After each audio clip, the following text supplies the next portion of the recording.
महाराज यांना वंदन करतो।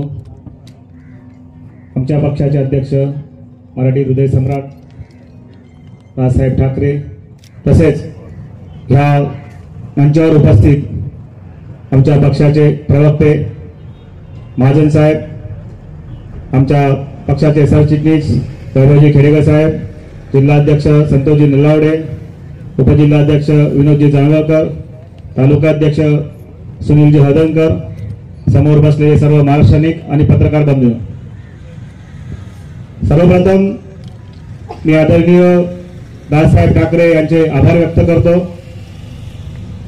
श्री वैभवजी खेडेकर यांच्या पुढाकाराने वैभवजी खेडेकर यांनी जो राजसाहेब ठाकरे यांना माझं नाव सुचवलं आणि राजसाहेब ठाकरे यांनी मला जी इथे विधानसभेची तिकीट दिली त्याबद्दल मी वैभवजी खेडेकर आणि राजसाहेब ठाकरे यांचे पहिल्यांदा आभार व्यक्त करतो। माझ्यासारख्या छोट्या कार्यकर्त्याला, माझ्यासारख्या छोट्या खेडेगावातल्या मुलाला इथे विधानसभेची तिकीट दिली, जो विश्वास दाखवला त्याबद्दल मी सर्वांचे आभार व्यक्त करतो, राजसाहेबांचे आभार व्यक्त करतो। ह्या गावाघर तालुक्याबद्दल, गावाघर तालुका विधानसभा क्षेत्राबद्दल बोलायचं म्हणलं तर खूप साऱ्या गोष्टी आहेत। विद्यमान आमदार जे काय करतायत त्याबद्दल सर्वांना काही ज्ञात आहे। आम्ही ह्या जवळ 4-5 वर्ष गावागावात खेडेगावात फिरतोय।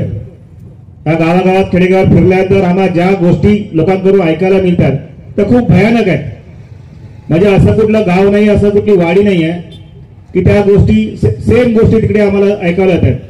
काय ऐकवलं जात आहे की आम्ही अमुक एक कामासाठी शेतकडे गेलो, शेत कॉम्प्युटर उघडतात आणि बघतात की या वाडीने आपल्याला किती मतदान केलंय, जर मतदान केलं नसेल तर अक्षरशः हाकलून देतात। प्रत्येक गावामध्ये हे बोललं जाते। एखाद्या गावात बोललं गेलं तर आम्ही समजू शकतो प्रत्येक गावात असं का बोललं जात आहे, हा प्रश्न विचारण्याचा आता काम वेळ आली आहे। तसेच प्रत्येक गावामध्ये भावकीमध्ये भांडणं लावायचं हीच कामं ह्या लोकांनी चालू ठेवली आहेत। कुठलं गाव असं नाहीये की त्या गावाचा रस्ता पूर्ण आहे। मी साधं आमच्याच गावाचा तुम्हाला सांगायला झालं तर माझं मुंडर गाव ते वडदगाव हा 3 किलोमीटरचा रस्ता आहे, फक्त 2 किलोमीटर झालाय। 1 किलोमीटर का ठेवलाय मला प्रश्न पडलाय। प्रत्येक गावामध्ये हीच परिस्थिती आहे, कुठलाच रस्ता पूर्ण नाहीये।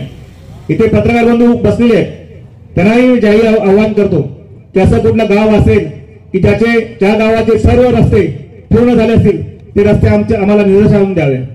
एकही गाव असं नाहीये। आज आम्ही एका कुर्ली गावामध्ये गेलो होतो। त्या गावामध्ये एक छोटीशी वाडी आहे, तिथे फक्त 15 घरं आहेत।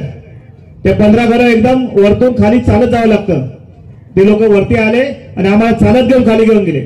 त्याने आमचे आभार व्यक्त केले की बाबा तुम्ही खाली आलात तरी चालत, अजूनपर्यंत एकही आमदार खाली चालत पण आला नाही आमची अवस्था बघायला।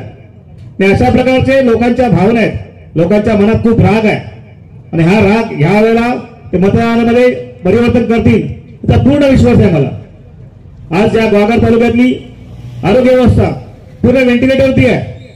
कुठल्याही आरोग्य व्यवस्थेमध्ये कुठल्याही प्रकारच्या औषधाचा साठा नाही आहे। आज साधा विंचू चावला, साप चावला आणि आपण दवाखान्यात गेलो तरी आपल्याला सांगितलं जातं पुढे जा पुढे जा। म्हणजे काय, मग अशा प्रकारची ही आरोग्य व्यवस्था व्हेंटिलेटर गेली आहे। आज आपले तरुण 10वी झाले, 12वी झाले की मुंबईला पळत आहेत। कशासाठी? तर 10-12 हजाराच्या नोकरीसाठी। म्हणजे 10-12 हजारचा 15 हजाराची नोकरी त्यांना उपलब्ध होऊ शकेल अशा प्रकारचे उद्योगी साहेब अजूनमध्ये या गावघर तालुक्यात येत नाहीये। गावघर तालुक्याला इतका मोठा समुद्र किनारा लाभलाय, हे चांगल्या प्रकारे पर्यटन होऊ शकतं, पण तिथे अजूनपर्यंत पर्यटनाची काही व्यवस्था नाहीये।